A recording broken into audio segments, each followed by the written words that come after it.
Audiolibro. Origen del hombre. Creación o evolución. Por Alejandra Acuña Rincón. Capítulo 2. La creación. Creación de las cosas.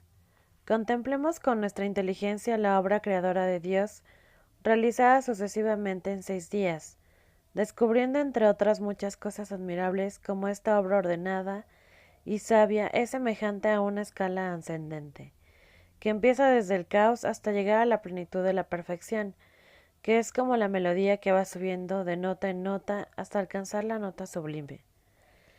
En el principio, Dios creó el cielo y la tierra.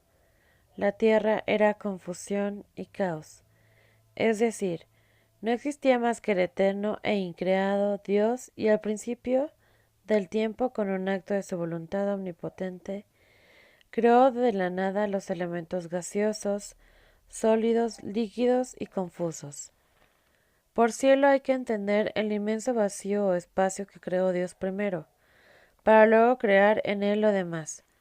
Por tierra hay que entender los átomos y moléculas revueltos de los elementos, no el planeta Tierra, que todavía no existía como tal. Este caos de elementos, de vapores cargados, de moléculas en desorden, constituyeron la gigantesca y pesada nebulosa primitiva. Las tinieblas estaban sobre la faz del abismo. La nebulosa estaba como niebla densa sobre el inmenso espacio abismal, sin luz todavía, en el cual pronto sería iluminado, llenado y ornado. En otra parte de la Biblia nombra a Dios esto: ¿Dónde estabas cuando cubrí el mar con una nube y lo envolví en el momento de su nacimiento, con una niebla tenebrosa, lo mismo que se faja a un niño? Job, capítulo 38, versículo 9. El Espíritu de Dios se movía sobre las aguas, se movía con sus leyes, sobre aquella nebulosa en el que chocaban masas de vapores cargados de humedad, de gas, de moléculas, pues el haber creado los átomos los creó con sus leyes atómicas, y a medida que Dios creaba nuevas cosas, el Espíritu de Dios se movía también sobre ellas, ordenándolas con sus leyes y manteniéndolas con su providencia, sin dejarlas desde entonces ni un instante, conservándolas siempre bellas, frescas y perfectas, como las creó. Y dijo Dios: hágase la luz, fiat lux. Y la luz fue, una luz no producida por el sol y las estrellas, que todavía no estaban, sino por los elementos ordenándose vertiginosamente. Creó Dios con su fiat numerosos puntos de gravedad dentro de aquella nebulosa. Entonces todos los elementos rodaron, sacudiéndose entre ellos, y se aglutinaron y compactaron alrededor de los puntos de gravedad de acuerdo a la fuerza de atracción de cada punto y al peso de cada elemento. Y así se formaron las diversas esferas celestiales de diferentes masas, entre ellas la Tierra, y dentro de ésta las diferentes capas y vetas que lo formaban.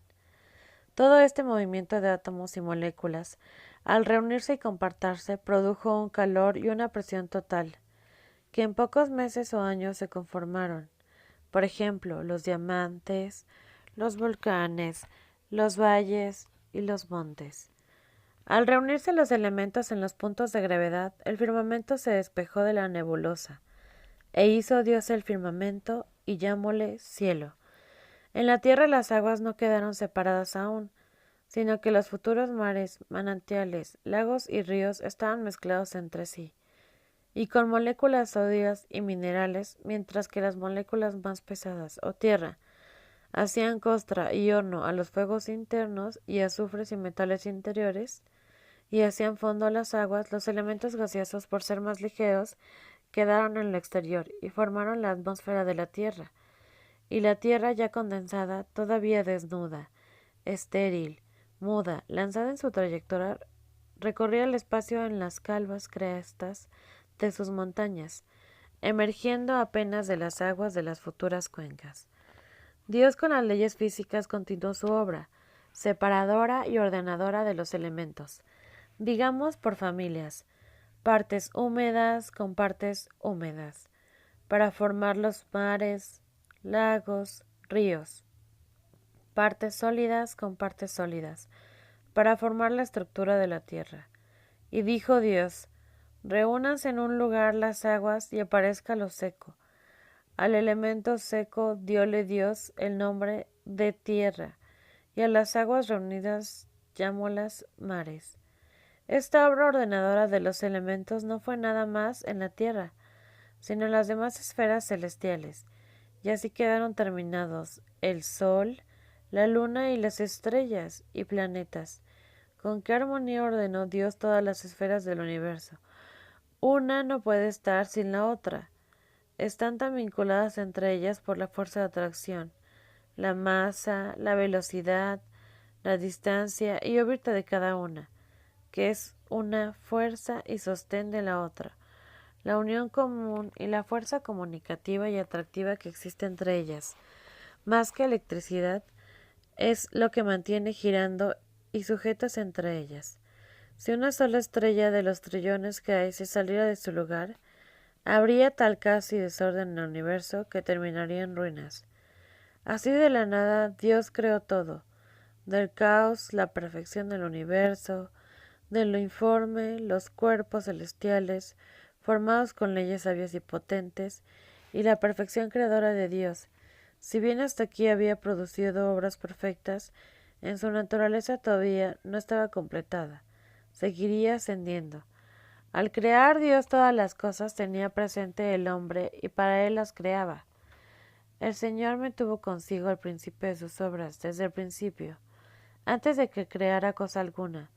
Desde la eternidad tengo yo el principado de todas las cosas, desde antes los siglos primeros que fuese hecha la tierra, cuando se extendía en los cielos, yo presente, cuando con la ley fija encerraba los mares dentro de su ámbito, cuando asentaba los cimientos de la tierra. Proverbios capítulo 8, versículo 22 al 30. Así que al crear el cielo, nos amó al cielo, si al hombre en el cielo, y para él lo creó. Cuán inmenso e inmutable fue el amor de Dios al extender sobre la cabeza del hombre esta bóveda siempre azul, adornada con estrellas refugentísimas, como rico pabellón que ni reyes ni emperadores pueden tener uno igual. Por eso el cielo lleva la marca de la inmutabilidad e inmensidad del amor de Dios, y cada estrella con su centelleo que le hacen corona, le dice al hombre de parte de Dios: te amo, te amo. Pero Dios no se contentó con amar al hombre en el cielo y creó el sol. Dios amó no al sol, sino al hombre en el sol, y en él concentró mucho amor hacia el hombre, concentró su luz, su calor, sus dulzuras, sus gustos, sus perfumes y sus felicidades.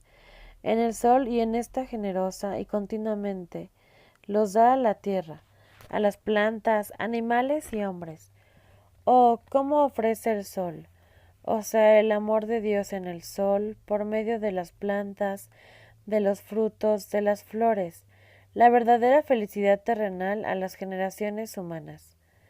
Por eso el sol, verdadero relator divino, lleva la marca de la felicidad, de la luz, del amor, de la dulzura, de la magnanimidad de Dios. De igual modo, en el mar Dios, al crearlo, concentró su amor especial hacia el hombre, y por eso el mar lleva el sello de la potencia divina, a la que nadie resiste de su movimiento eterno, que jamás cesa, de su pureza que jamás se corrompe. Pero Dios, no contento aún, quiso hacer mayor ostentación de su amor y creó nuevas cosas. Con la creación de los astros y estrellas y la separación de las aguas, el cielo, es decir, la atmósfera, fue purificada de los gases etéreos y quedó rico en los útiles a la vida, y los astros y planetas resplandecieron, haciendo más favorables las condiciones para la vida en el globo terrestre. Y entonces Dios continuó con la creación de las vidas vegetales y animales. Los vegetales, criaturas que una vez creadas tienen ya en sí mismos elementos para reproducirse, cosa que no les concedida al polvo de la tierra, a los minerales, a las aguas. Estas cosas pueden cambiar de aspecto. El polvo de la tierra, al mezclarse con agua, forma barro compacto. El agua de líquida cambia a sólida o a vapor. Los carbones pueden transformarse en piedras preciosas. Los elementos se pueden combinar en muchos compuestos, pero no pueden reproducirse. el mundo vegetal sí. En ellos ya está la linfa y los órganos reproductores, aptos para fecundar y ser fecundados, pero les falta la libertad instintiva. Solo obedecen a las leyes climáticas de las estaciones, al querer de los elementos del hombre. La palma no puede vivir y fructificar en tierras frías, ni el níquel puede volar para decorar los recos de las zonas tropicales. No puede la planta florecer fuera de la estación de floración o escapar del ciclón, del fuego y de la sequía.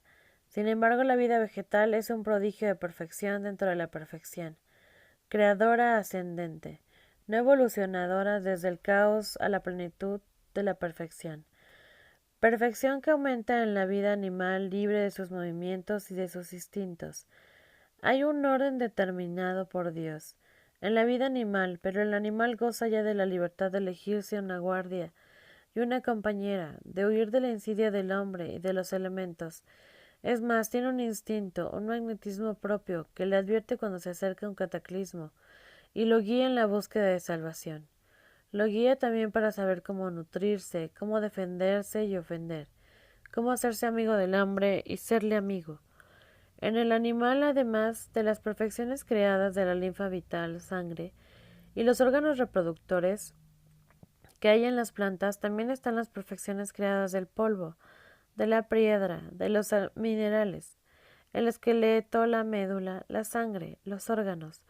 ¿No nos enseñan acaso los científicos que están compuestos y contienen sustancias minerales de las que está compuesta la tierra? ¡Qué magnificencia! Perfección, orden y armonía poseen el reino vegetal y el animal. En cada una de estas nuevas criaturas vegetales y animales, Dios concentró también su amor para el hombre, un amor diferente y especial en cada una de ellas, que está en actitud continua de darse al hombre, por medio de ellas, y también Dios puso el sello de algunas de sus cualidades divinas en sus nuevas criaturas, su variada belleza en las flores, plantas, su dulzura en los frutos, su potencia en los animales feroces, su paciencia en los domésticos, sus armonías en el trino de los pájaros. Y reunidas todas juntas nos muestran su unidad, su equilibrio, su sabiduría, su riqueza, su bondad, su providencia. ¿Y para qué puso Dios pinceladas de sus cualidades en las cosas? Para que el hombre conociera lo invisible de Dios, su poder eterno y divinidad a través de sus obras. Romanos capítulo 1, versículo 20. Y para que cada cosa sirviera como canal para que Dios fuera el hombre y el hombre a Dios, como vía de comunicación continua entre el Creador y su criatura predilecta. ¿Cuánto nos ha amado desde la creación y nos ama continuamente nuestro queridísimo Padre, a todos y a cada uno de nosotros, y cuánto debería crecer nuestro amor hacia Él? ¿Cómo es verdad que mirar el universo entero y no conocer a Dios, no amarlo y no creer en Él, es una verdadera locura y necedad? En los animales, pues, está ya representado y perfeccionado lo que hay en los reinos inferiores, el mineral y el vegetal, y la escala asciende, la nota se hace más alta y más plena.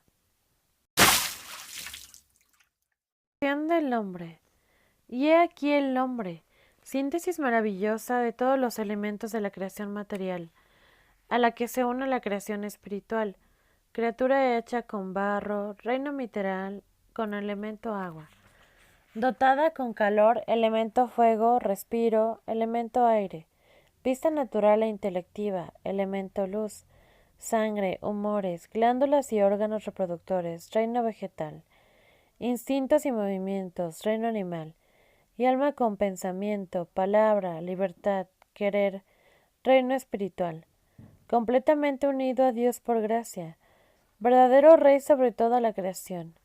Con él la escala de perfecciones sube desde el desorden, del caos al orden sobrenatural. Y dijo Dios, Fiat, hagamos al hombre a nuestra imagen y semejanza. Formó pues el Señor Dios al hombre del barro de la tierra, no como un alfarero que modela una estatua con sus manos, a lo humano, sino con un solo acto de su voluntad omnipotente a lo divino. Solo con su voluntad ordenó el barro que se formara conforme a su diseño, y las moléculas de barro obedecieron.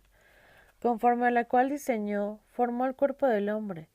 En el momento en que formaba el cuerpo del primer hombre, Dios, a quien todo está presente, vio a su divino Hijo encarnado, con su cuerpo humano y el cuerpo divino, del Verbo que fue modelo perfecto del cuerpo de Adán.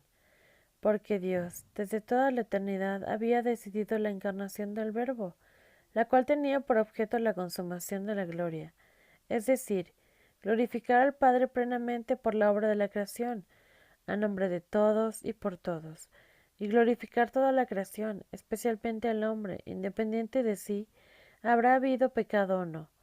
Por eso fueron creadas todas las cosas para él, y por medio de él al hombre. Así, pues, habiendo resuelto el Creador eterno enviar a su Hijo a la tierra y darle un cuerpo capaz de las más nobles operaciones, formó el cuerpo de Adán, a imagen y semejanza del cuerpo adorable del hombre Dios, y por eso el cuerpo de Adán y el de todos los hombres fue hecho a imagen y semejanza de Dios. Dios nos dijo, hagamos el alma del hombre a nuestra imagen y semejanza, sino hagamos al hombre a nuestra imagen y semejanza. Y el hombre no solamente el alma, sino alma y cuerpo. Así que aún en el cuerpo Cristo es nuestro prototipo, imagen del Dios invisible, primogénito de toda criatura. En él fueron creadas todas las cosas, visibles e invisibles, por él y para él. Colosenses capítulo 1, versículo 15 al 16. Sí, en todas las cosas creadas anteriormente Dios habría concentrado su amor hacia el hombre. ¿Cuánto amor no concentraría en el mismo hombre? El solemne momento de la creación del hombre fue un desbordamiento del amor infinito de Dios. Conforme iba formando los huesos, extendiendo los nervios, haciendo el corazón y demás órganos y sentidos, iba tejiéndolos de amor. Luego hizo correr en todas sus partículas la sangre, para cubrirlas como por un manto con su amor. Finalmente, los vistió de carne, formando la más bella estatua majestuosa y armónica que ningún otro artífice podrá jamás hacer. Lo miró y sintió un amor tan grande que, no pudiéndolo Dios mismo contener, se desbordó fuera de sí, y le inspiró el rostro soplo de la vida, infundiéndole así el alma espiritual, inmortal, libre, y una a imagen de Dios, puro espíritu eterno, libre y uno. Además, con este aliento fue infundido por las tres divinas personas, porque dice hagamos, el alma también, pues lleva la imagen de la Trinidad en sus tres potencias, inteligencia, memoria y voluntad, siendo así imagen de Dios uno y trino, y del Verbo encarnado que iba a poseer esto. Dones sobrenaturales. La Sacrosanta Trinidad, al infundirle el alma con su aliento divino, y no solo al creársela y ponérsela como algo creado fuera de sí misma, le quiso infundir la parte más íntima de su interior divino, su respiro, que forma su misma vida divina, que es su voluntad divina. Pues su voluntad es la que manda y rige en Dios, es de donde salen todas las obras divinas. Así como el hombre de donde brotan sus actos es de su voluntad humana, a fin de que la voluntad del hombre estuviera unida a la voluntad de Dios, y la voluntad divina fuera fuerza, sostén, alimento y vida de la voluntad humana. Esta voluntad divina, inmensa, sabia, eterna e inmutable, santísima, llena de amor infinito, de belleza incomprensible y de todas las demás cualidades de la divinidad, al infundirla Dios en el hombre, le llevaba todas estas partículas divinas que el hombre como criatura podía contener: la ciencia divina, la potencia divina, el amor divino, la belleza, la inmensidad, la santidad, la felicidad divinas, de tal modo de hacerlo a semejanza de Dios. Por supuesto que la voluntad de Dios es inseparable de él, por lo que la Santísima Trinidad también se infundió en el alma de Adán para inhabitar en él, y por la unión de voluntades para obrar junto con él, y andar junto con Dios, unión incomprensible, íntima de Dios y su criatura. Vendremos a él y haremos morada en él. Juan capítulo 14, versículo 23. Este don de dones, la unión de voluntades para obrar, se le concedió Dios al hombre a semejanza del Verbo encarnado, y en virtud de él, ya que Jesús por su naturaleza tendría la voluntad divina, por su naturaleza divina, y voluntad humana por su naturaleza humana asumida. De este modo sus actos serían humanos y divinos a la vez, como de hecho fue, y esto para que lo que en él era naturaleza y virtud propia, pudiera participarlo al hombre por gracia y don o virtud comunicada. En cuanto Adán sintió la vida, vio a su Dios ante él, en acto de volgarse en amor a él, comprendió que él lo había formado por amor, y sintió en todo su ser frescas las impresiones de sus manos creadoras. Comprendió que había creado todas las cosas para él, sin que en él mereciera, pues nada había hecho para merecerlo, ya que no existía cuando las creó con tanto amor, y agradecido y raptado por tanto amor, desde el fondo de su corazón, en un ímpetu de amor pronunció sus primeras palabras: Te amo, Padre mío.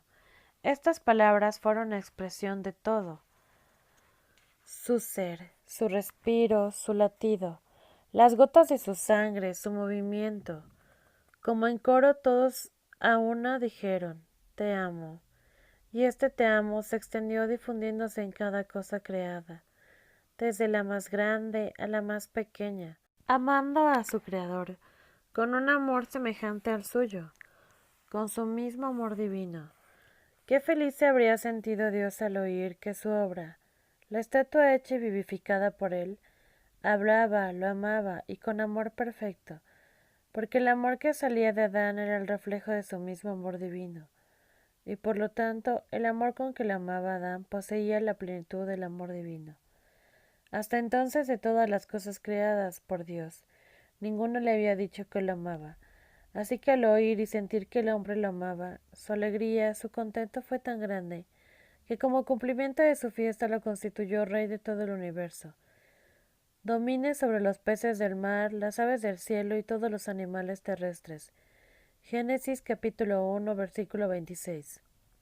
Además, como Dios no se deja vencer en el amor, por su criatura le correspondió con un te amo, hijito mío, más grande aún, más fuerte, digno de su magnificencia, porque el infinito mientras más da, más tiene para dar, sin que se agote jamás.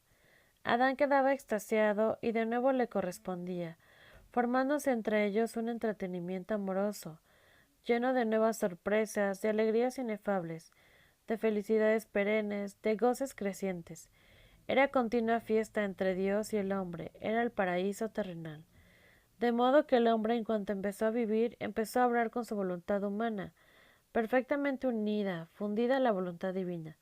Por lo tanto, hacía no actos humanos santos, sino actos divinos, ya que sus actos brotaban en la voluntad divina que él poseía, no en su voluntad humana únicamente.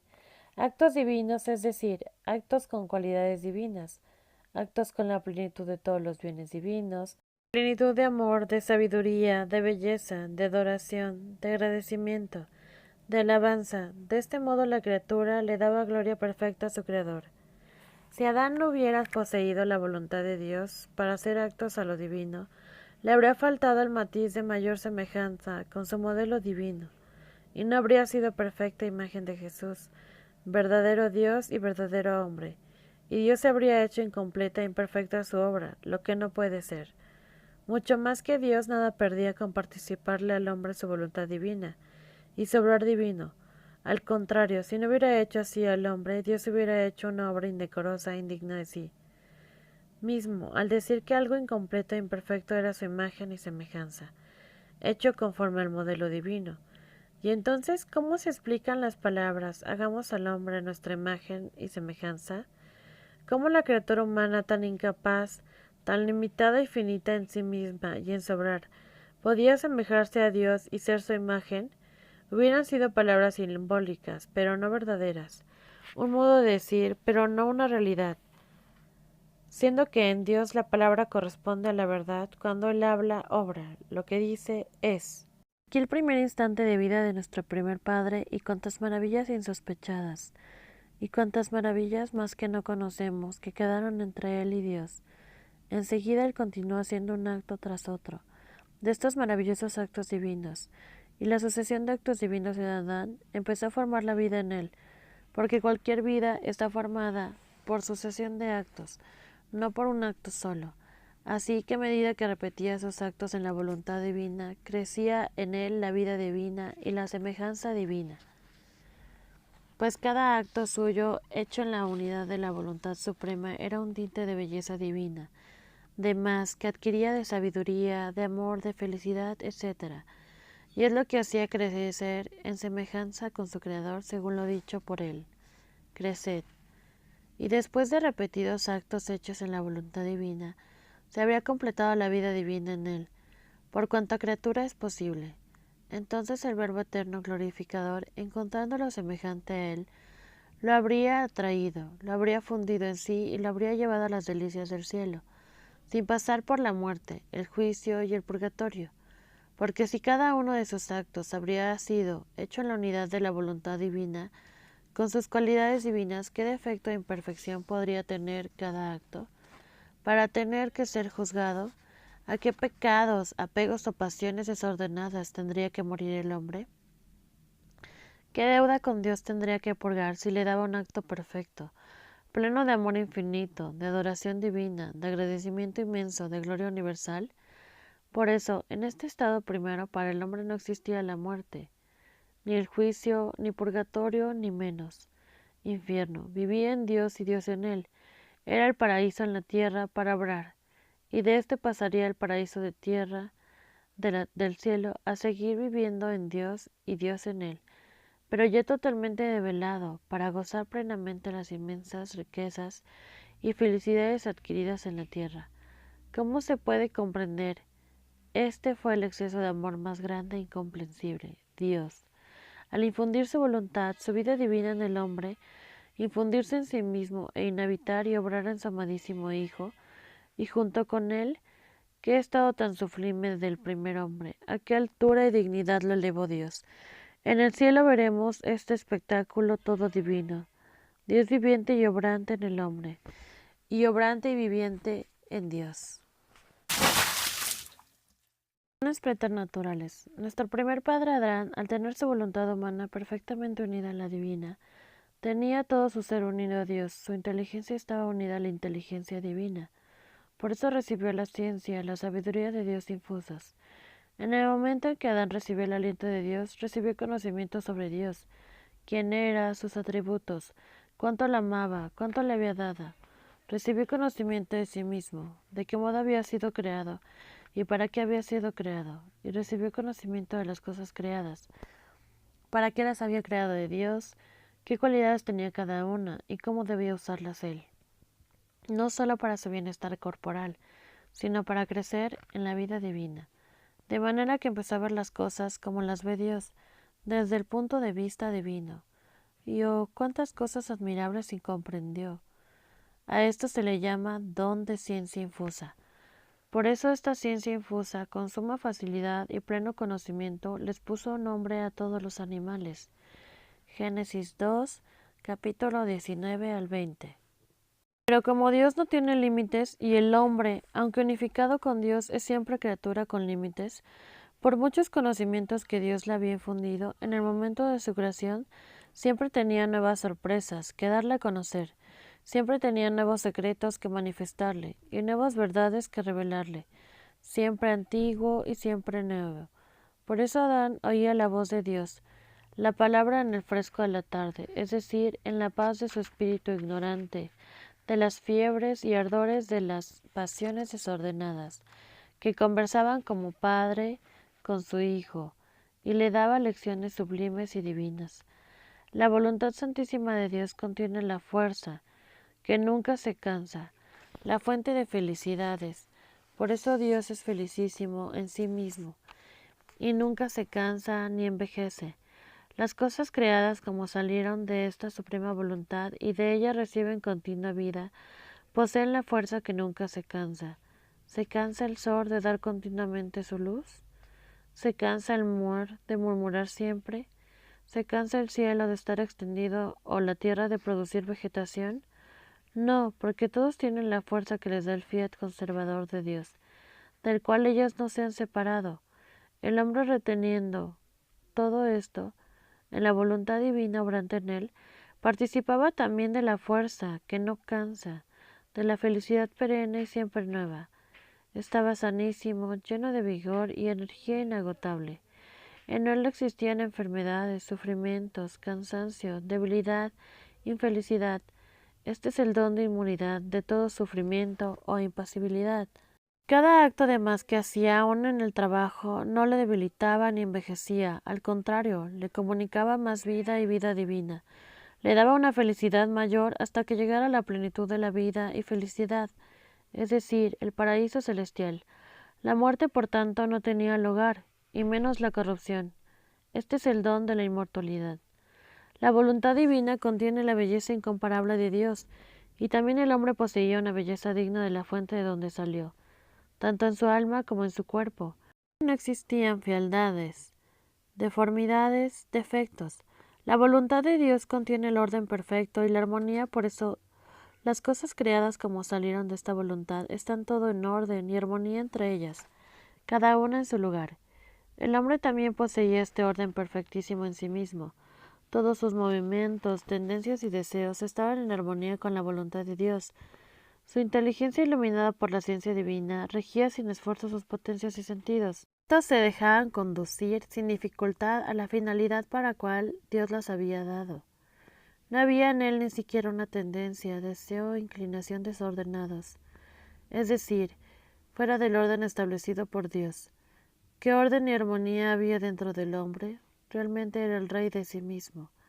Este es el don de integridad. Este orden y armonía existían no solo dentro del hombre, sino también fuera de él, entre el hombre y todas las cosas creadas. Como todas las cosas son conservadas y vivificadas por la misma voluntad que reinaba en el hombre, no había división entre ellas y el hombre. Todos reconocían su primacía, su superioridad, su soberanía, todos se sometían a él gustosamente y le servían. Era el rey de toda la creación. Pero ¿cuál era el sentido? ¿En qué dominaba toda la creación? Ciertamente no era mandándoles cosas caprichosas o dictando leyes diferentes de las de Dios, porque Adán tenía perfecto conocimiento de la naturaleza de cada cosa y de las leyes sapientísimas puestas por Dios, y no podía querer cosas diferentes de las que Dios mismo quería, pues su voluntad era una con la de Dios. Se dice que dominaba las cosas creadas porque se servía de ellas libremente y sin impedimento, pero eso es aún poco, pues para comer, por ejemplo, se servirían algunas de las frutas de algunos árboles, no de todas. De igual modo, se serviría de algún animal, no de todos, mientras que Dios les había dado el dominio sobre todo. Sabemos que Dios creó todo para el hombre. Cada cosa creada corre hacia él. El sol envía su luz y calor para el hombre, también para hacer brotar las plantas, hacerlas florecer, madurar sus frutos para que el hombre las use. El agua cae en forma de lluvia para mojar la tierra y dar alimento a las plantas para poder hacer crecer sus frutos. El aire, la tierra, las plantas, los animales, todos corren hacia el hombre, pero el hombre es el fin de toda la creación. No, es Dios. Él es el alfa y el omega, el principio y el fin. Apocalipsis 21:6 de todo. Así que el hombre al usarla debe volverlas a Dios con amor y agradecimiento. Aunque no use todas, puede y debe agradecer, amar a Dios por todas las cosas, pues cada una de ellas fue creada para Él, y cada una de ellas con un amor especial para Él. Por eso Dios hizo pasar a cada animal ante Adán. Al conocerlo y darle nombre, le agradeció y amó a Dios por cada uno. Y no solo conoció los animales y les correspondió a Dios con su amor por cada uno de ellos, sino todos los vegetales, minerales, estrellas, etc. Pues en todo lo amaba a Dios y en todo él debía amar a Dios por amarlo a su semejanza. Dios hizo las cosas creadas sin voz. Ellas no le dan gracias ni un te amo. Al que le dio voz fue al hombre, para que el hombre se hiciera voz de cada cosa creada. Dios quería oír la voz de su amado Hijo diciéndole, te amo, Padre mío, en cada una de ellas, así como Él en cada una le dice, te amo, Hijo mío.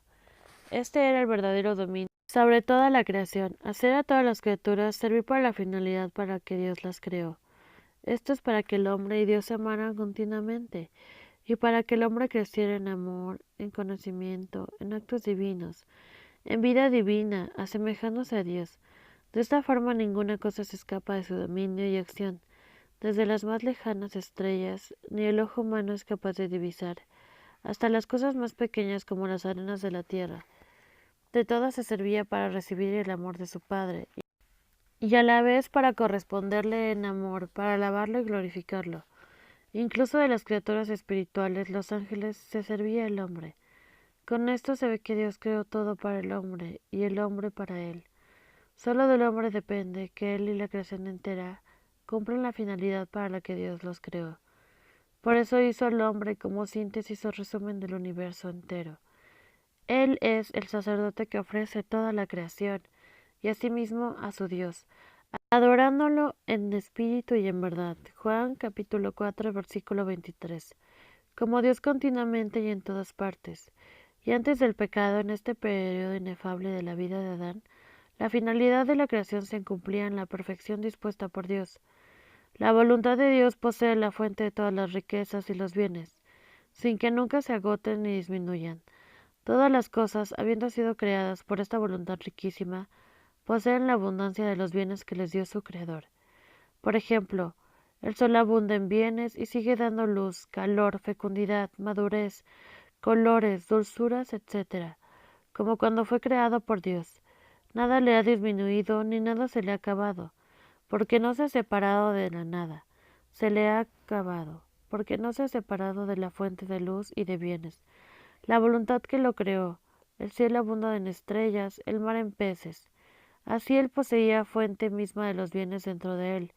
Por eso abundaba en todos los bienes y no carecía de nada, ni en el cuerpo ni en el alma. Gozaba de la opulencia de todos los bienes.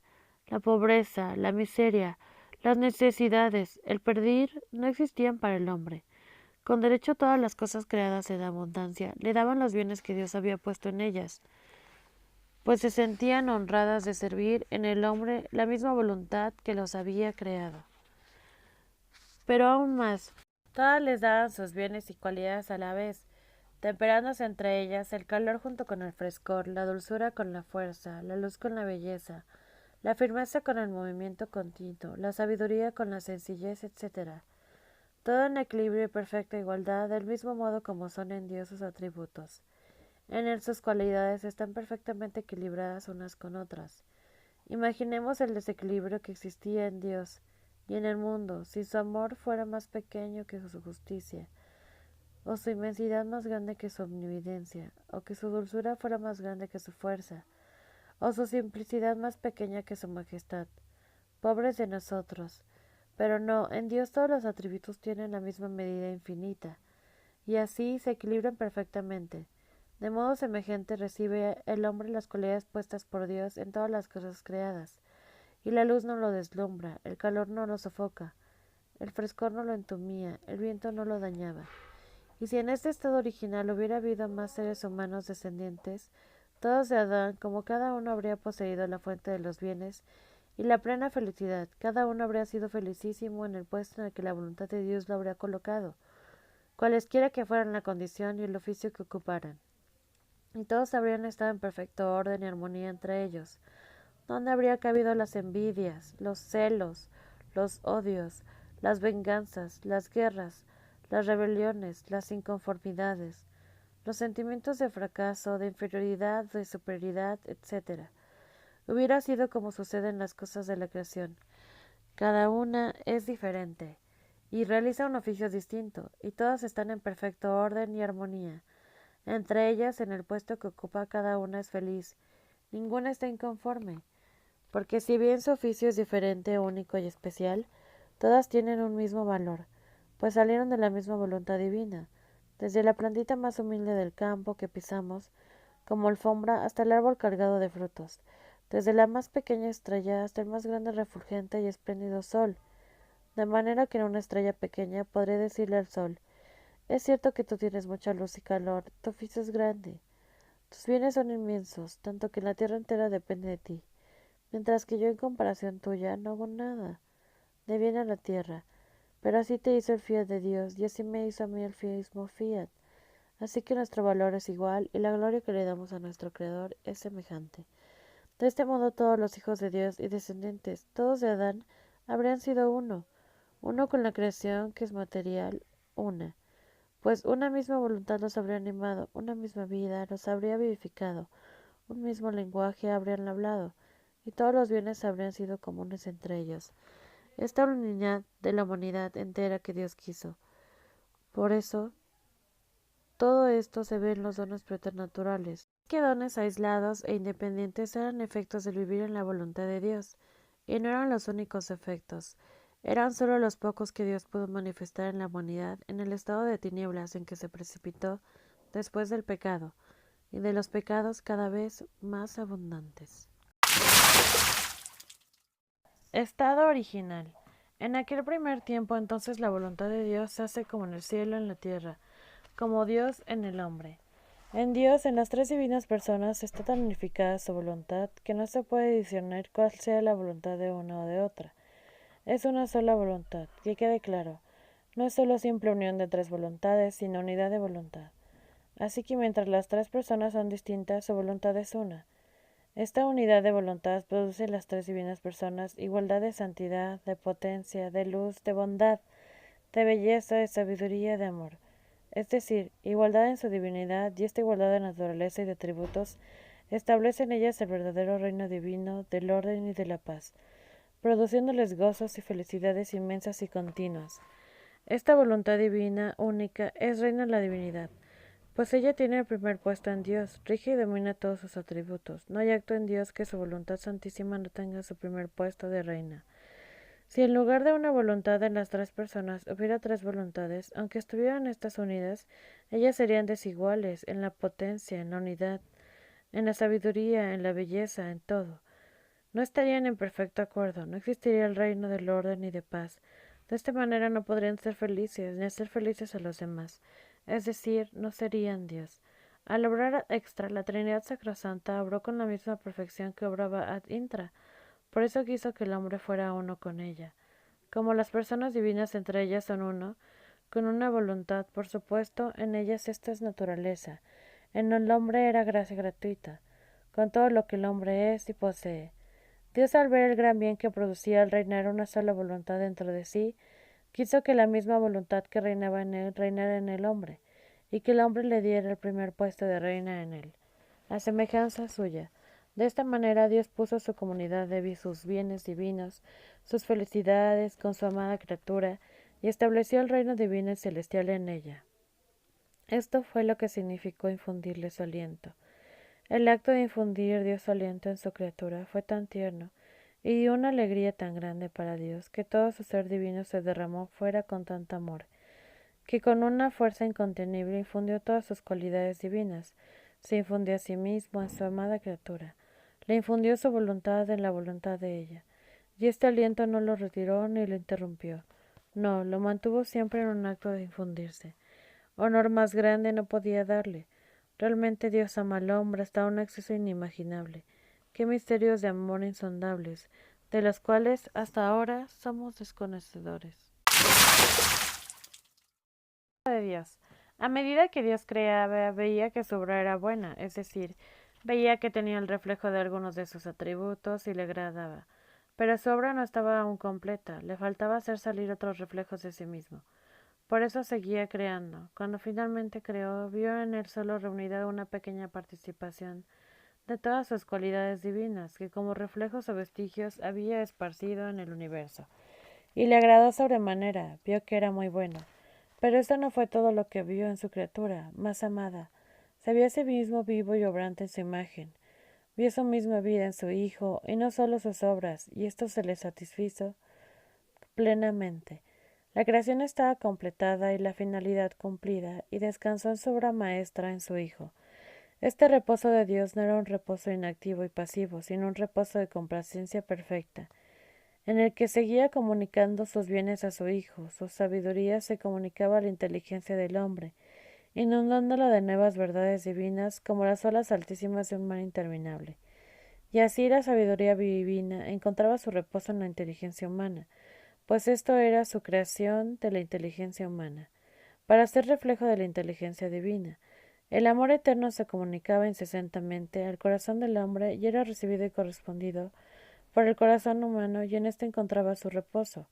La potencia creatora se comunicaba a las obras del hombre, creando un paraíso espiritual en el alma del hombre, y en ella se encontraba su reposo. Y así todos los atributos que forman la vida de Dios se comunicaban continuamente y en modo creciente en el hombre entero, en sus potencias, sentidos, sentimientos, actos, y en él encontraban su reposo, pues encontraban la finalidad de la creación cumplida en el hombre. Y a la vez, el hombre, al estar en unidad con su Creador y en continua comunicación de bienes, vivía en un reposo perpetuo y en una calma imperturbable. No había parte de él, sentido, capacidad o acto que no estuviera colmada, hasta desbordarse de bienes y de felicidades. ¿Qué más podía desear él? ¿Qué lo podía turbar o intranquilizar? ¿De qué podía temer? No conocía nada de ansias, deseos, inquietudes, agitaciones, turbaciones, fracasos, luchas ni temores, porque esto es fruto de no poseer la perfecta unión con el Creador y la plenitud de los bienes divinos. Por lo tanto, sólo la adorable voluntad de Dios es reposo de Dios en el hombre, y reposo del hombre en Dios. Así Dios era feliz, el hombre y el hombre en él, recíprocamente gozaban el fruto de la felicidad de la obra divina. Como se ve, el reposo de Dios de ninguna manera fue cansarse de crear, cosa que es imposible. Tampoco quiere decir que Dios dejara de obrar, de crear, porque por una parte mantiene su acto creador en cada instante en todas las cosas para conservarlas. Si Él dejara un solo instante de conservarlas, inmediatamente todas las cosas se volverían en la nada. Y por otra parte, su potencia creadora no se ha acabado. Sigue creando cada día nuevas almas, en el momento de la concepción de un nuevo ser humano. La que estuvo completada fue la creación material, y desde entonces no creó más especies nuevas, pues ya había creado las que quería crear. La creación espiritual, en cambio, se puede decir que estaba empezando. Había creado el alma del primer hombre y tenía arte y maestría abundantes para crear por obras maestras más almas, cada una con un matiz distinto, y todas bellas y perfectas. Y en esta continuación de su obra creadora quería asociar al hombre. Más aún, cada alma, incluyendo la de Adán, era como un nuevo vacío espiritual, más grande que el vacío de todo el universo, en el cual Dios quería hacer ostentación de su potencia creadora. Quería pronunciar su fiat creador para hacer salir soles y estrellas, tierras floridas, mares inmensos, todos espirituales que adornaron y poblaron aquel vacío inmenso. Pero no quería pronunciarlo él solo como en la creación material. Quería a su Hijo obrando y creando junto a él. Para esto le había dado la voluntad libre, humana, para que uniéndose libremente a la voluntad creadora en cada acto suya, diciendo, Fiat voluntas tua, hágase tu voluntad de mí, de este fiat repetido pronunciado por Dios y por el hombre juntamente, surgieron nuevos cielos de adoración, nuevos soles de luz, nuevas estrellas de gloria, nuevos mares de amor, nuevas floraciones de belleza, nuevos frutos de conocimientos divinos, en fin, nuevas y múltiples creaciones espirituales, muchos más bellas que la creación material, que embellecieron su alma. Cada acto además que hacía el hombre junto con la voluntad divina era un fiat, demás que pronunciaba junto con Dios y su Hijo. Qué dimensiones divinas infinitas dentro de cada uno del hombre, en su estado primero. Qué valor tan sorprendente contenía cada acto de Adán. Cada vez que se enciende y se entiende más la imagen y semejanza de Dios, con razón el mismo Dios nos dice, dioses sois, hijos del Altísimo. Salmos 82, versículo 6. De este modo Dios encontrará tantos lugares de reposo, de complacencia, de gloria y de deleite, por cuantas almas iban a salir a la luz e iban a vivir en su voluntad santísima. Los 6 días de la creación. ¿Por qué el Todopoderoso obró por 6 días o 6 épocas o 6 actos para hacer la creación por el orden que regula todas sus operaciones divinas? Este orden se hubiera trastornado y de esta manera hubiera sido imposible la sobrevivencia de la última criatura creada, el hombre.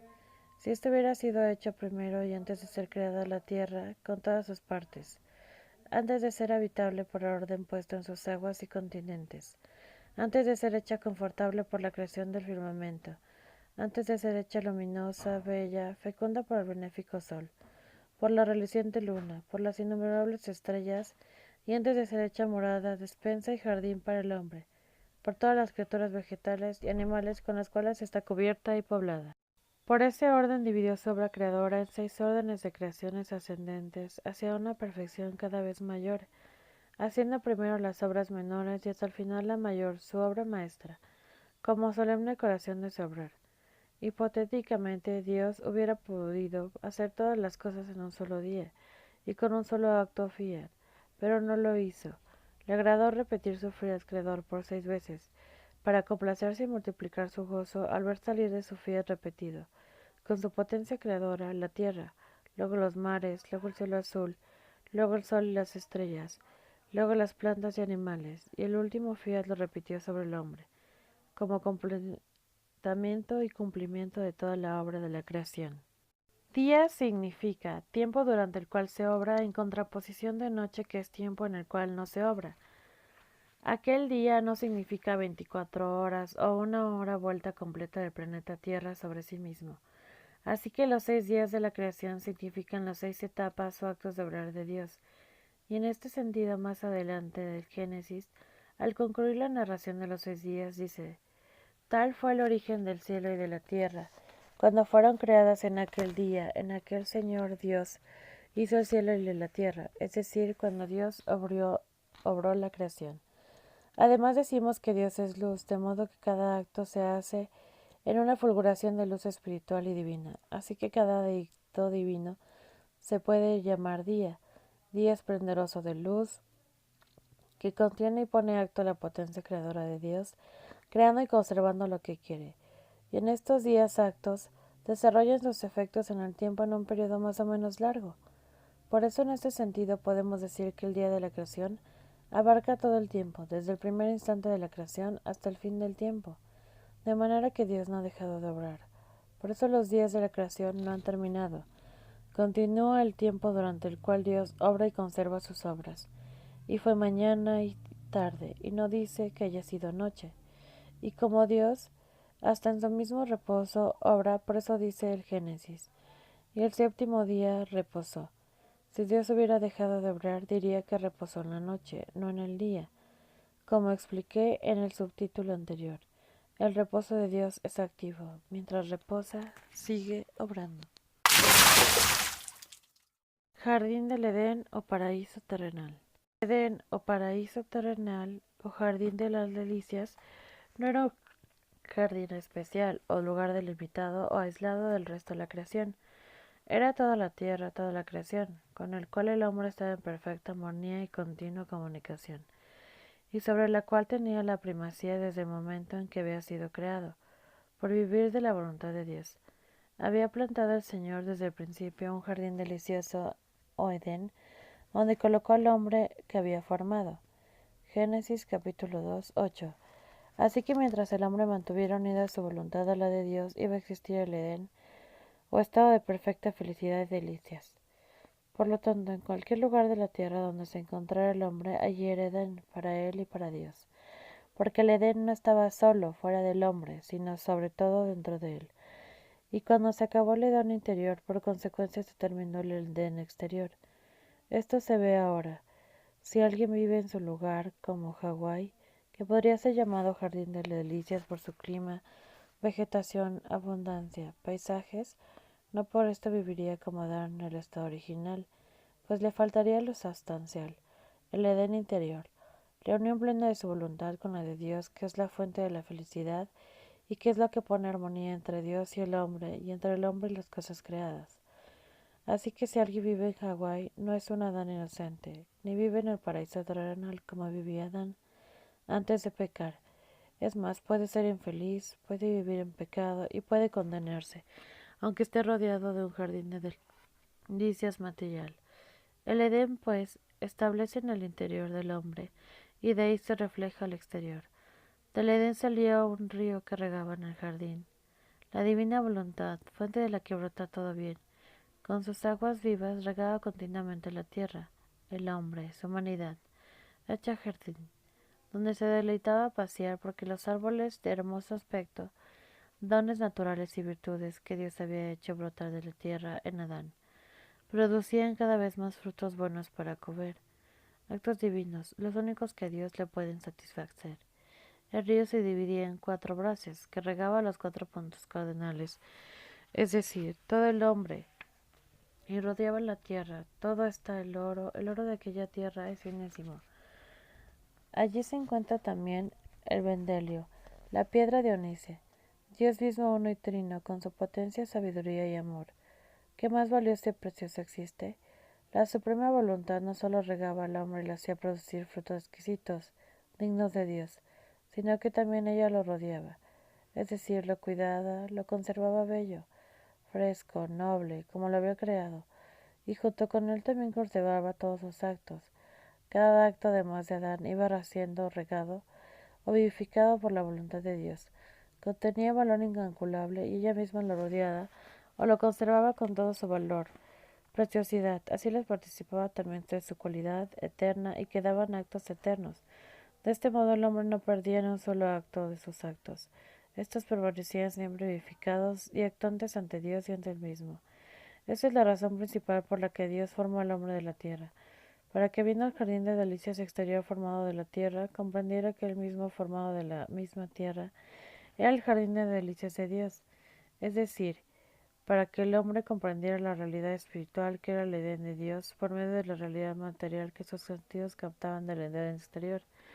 Analicemos puntos importantes para entender mejor la significación y para entendernos mejor. La tierra por sí misma es árida, estaba desnuda y vacía, y por sí misma no podía producir vida ni belleza. Al tiempo de hacer el Señor Dios la tierra, no había arbusto alguno en el campo, ni germinaba la tierra hierbas, hasta que con la virtud creadora, fecundadora y vivificadora de su fiat, Dios hizo nacer en la tierra toda clase de árboles hermosos a la vista y suaves al paladar, transformando la tierra en su jardín de delicias, y luego el hombre la cultivaría para hacerlo producir al mar.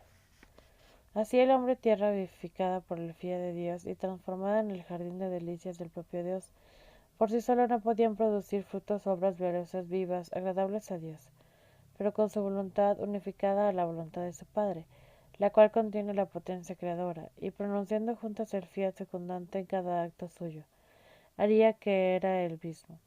Esto lo dice las Sagradas Escrituras. Dios puso al hombre en el Edén para que lo cultivase y lo cuidase. Lo cultivase con sus altos civilizados y además de cultivarlo lo cuidase y lo conservase con el amor admirable en el que fue creado, como heredad paterna que Dios le daba y que iba a formar toda su gloria y felicidad temporal y eterna. Así que el hecho de la formación del hombre de la tierra por Dios tiene toda una significación de la realidad espiritual del hombre, que acabamos de ver y hemos venido descubriendo. Significa que el hombre es el jardín de delicias de Dios. Todas mis delicias están con los hijos de los hombres. Proverbios 8:31. El hombre resume la síntesis de la creación entera, que abarca a todos los hombres para devolvérselas a su creador, con todo amor. Es el Hijo que fuese creado a imagen y semejanza del Hijo, y para que viviera a imagen y semejanza de él. Aceptar que el hombre no fue formado de la tierra, sino que proviene del mono, con o sin intervención divina, es negar absolutamente toda la amplia y luminosa significación espiritual del hombre. De luminosa significación espiritual. Es no saber que fue creado. Al no saberlo, no voy a cumplir en mí la finalidad para la que Dios me creó, es decir, voy a vivir vana e inútilmente, acumulando deudas con Dios. Es no entender ni siquiera ni quién soy, ni entender todas las cosas del universo, es no comprender nada de la historia de la humanidad, ni de dónde viene ni dónde va, es no saber en qué no consistió la creación, es no conocer ni reconocer quién me creó. Qué importante es creer en Dios, que formó el hombre de la tierra, y hermoso es profundizar en este significado espiritual.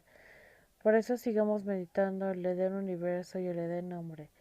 En el Edén se encontraban además el árbol de la vida, de la ciencia, del bien y del mal.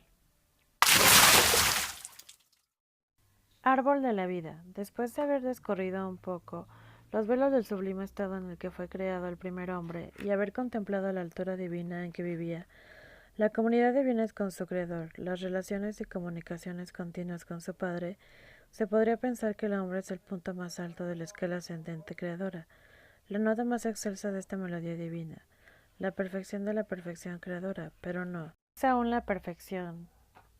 La perfección es Jesús, el Verbo encarnado, la segunda persona de la Santísima Trinidad encarnada en su humanidad, el Hijo de Dios y el Hijo del Hombre.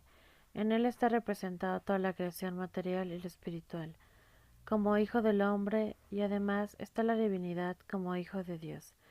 En él reside toda la plenitud. Colosenses capítulo 1 versículo 19.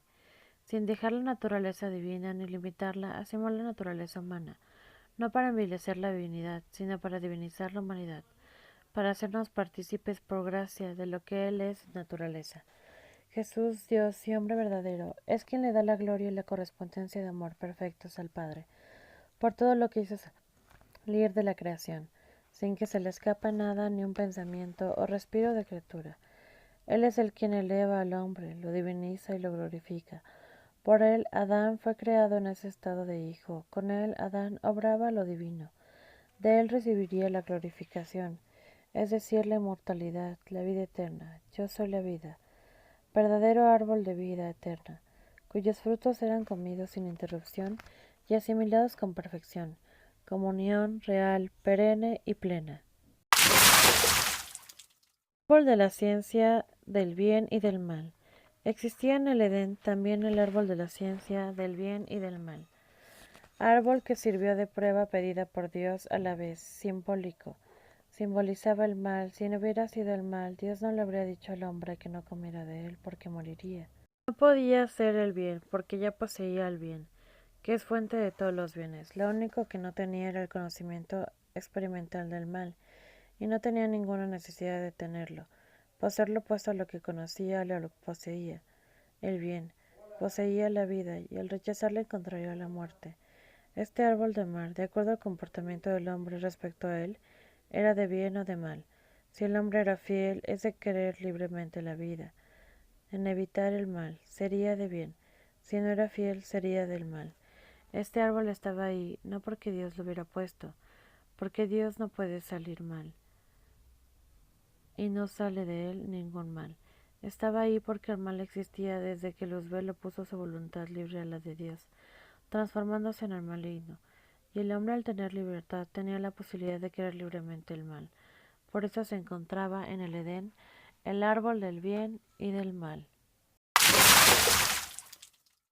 Conveniencia de la prueba del hombre. Adán gozaba gratuitamente de la voluntad santísima de Dios, como vida de su voluntad humana, y todos los admirables efectos que ella produce, pero Dios había hecho a Adán libre, para que libremente quisiera vivir así. Dios no lo quería tener forzado, porque no era digno y decoroso para Dios tener un esclavo que le diera una sumisión forzada, sino que quería un hijo libremente, que lo amara y gozara de sus bienes. Si lo hubiera querido tener forzado, no le habría dado la voluntad libre. De manera que Dios quería un acto libre y espontáneo de Adán, para estar seguro de su amor y fidelidad. Sin un acto libre, Dios no podría confiar en él, en su amor y en su fidelidad. Y el único medio para que el hombre quisiera un acto libre era una prueba. ¿Y para qué quería Dios estar seguro de Adán y confiar en él? Para darle todos los bienes que gozaba de bienes propios. Quería que él tomara posesión de ellos, que quedara confirmado en ellos, tanto para él como para toda la humanidad, pues esta era su misión de primero y cabeza. Para esto, repito, se necesitaba un acto libre de él, de querer tomar posesión de todo voluntariamente, y esto no era posible sin una prueba. La prueba era como una escritura de propiedad de todos los bienes que Dios ansiaba darle, y el acto de fidelidad en la prueba era la firma que le daría validez a la escritura. En cuanto hubiera firmado Adán, habría entrado a la posesión de todos los bienes, como legítimo hijo y heredero. Así él habría podido heredar sus bienes propios a sus descendientes y legítimos herederos. Por lo demás, sin una prueba, Adán nunca hubiera podido testimoniarle a Dios su fidelidad y su amor. Dios sí podía demostrarle su amor a Adán con infinitud de pruebas. Cada cosa creada era una prueba, además de amor de Dios al hombre. Pero Adán, ¿cómo habría podido decirle a Dios de verdad que lo amaba, mientras no hubiera al menos una prueba que lo demostrara? Él debería haberse sentido honrado de que su Creador quería estar seguro de su amor y de su fidelidad después de tantos bienes que gratuitamente le había dado, y debía haberse alegrado de tener la ocasión de demostrarle su amor y su fidelidad. Y entonces, de los tantos frutos que le había dado, Dios le pidió el pequeñísimo sacrificio de que se privara de un solo fruto, del fruto del sapientísimo y amorosísimo, sabía que era inútil y más bien dañino para él. Si el hombre hubiera sido fiel en la prueba y tenía todo para hacerlo, le habría dado testimonio de amor y fidelidad a quien tanto lo había amado. Habría quedado confirmado en todos los bienes y habría tomado posesión de ellos y todas las generaciones humanas en él. De este modo le habría dado a Dios el honor más grande, que para recibir de la criatura que le conviene, como Dios, una voluntad que por amor libre y espontáneamente no forzada, quiere vivir de la voluntad divina y obrar en ella. Este es el gran portento de la creación, para cual Dios creó todas las cosas. Una voluntad libre que vive en la voz de Dios y lo ama. Quiere decir unión entre el alma y Dios, quiere decir filiación, quiere decir lo que es Dios del alma. Quiere decir semejanza de modos, de santidad, de amor con su Padre Dios, porque eso es lo que hace Dios. En cambio, una voluntad que no ama libremente a Dios, sino forzada, quiere decir distancia entre criatura y creador. Quiere decir servidumbre y esclavitud, quiere decir de semejanza. Dios no sabe qué hacer de ella, ni premio merece. Es un deshonor para Dios. Y peor, una voluntad que libremente no ama a Dios quiere decir oposición de la criatura a su creador. Quiere decir enemistad y guerra encarnizada a su benefactor. Quiere decir lo contrario a Dios. Demonio, infierno, odio. Es la mayor locura y desgracia. De la mujer. Después de que Adán había hecho los primeros actos humanos en la divina voluntad, como padre de la humanidad, formando un periodo de vida, ya podía transmitir la vida después de crecer, seguir multiplicados. Entonces Dios lo arrebató en un éxtasis, no en un sopor o no en un sueño, sino en un éxtasis de amor a Dios, y formó de Adán a su primer descendiente, la primera mujer. Eva, pues, no fue creada del barro, materia muerta, sino formada de la humanidad viva de Adán, padre de todos, fue sacada del costado abierto de Adán, de su corazón lleno de vida, y él debía seguir transmitiendo la vida que él ya poseía, instruyéndola en las verdades que él conocía, a fin de que ella formara sus actos conforme al modelo que había sido sacada. Porque transmitir la vida no es solo dar el primer acto de la vida humana, sino dar todos los actos y conocimientos necesarios para que el generado llegue a la plenitud de la vida. En otras palabras, es generar y educar. Las dos cosas juntas. Esto lo había hecho Dios con Adán. Lo había creado, le había dado los conocimientos y él mismo había sido su modelo de cómo obrar y cómo amarlo. De allí en adelante era misión de dar la vida y enseñar los conocimientos y ser modelo de cómo obrar y cómo amar a Dios y al prójimo. Esta misión de padre y educador la tenía que realizar inicialmente con la primera mujer y luego con sus demás descendientes, con la ayuda y colaboración de Eva ya educada. Hay que precisar que la ciencia infusa era un don exclusivo y personal de Adán para su misión. Todos sus demás descendientes, incluida Eva, no iban a nacer con la ciencia infusa desde su primer instante de vida, sino que debían ir aprendiéndola poco a poco de Adán, aunque con una facilidad y profundidad para que nosotros es asombrosa, porque no habría existido los defectos, las debilidades y los errores de la razón debidos al pecado. Adán no había podido ser espectador cuando Dios pronunció su fiat creador, había hecho salir de la nada las diferentes cosas de la creación, ni cuando Dios había modelado su cuerpo con tanto amor y le había infundido su aliento.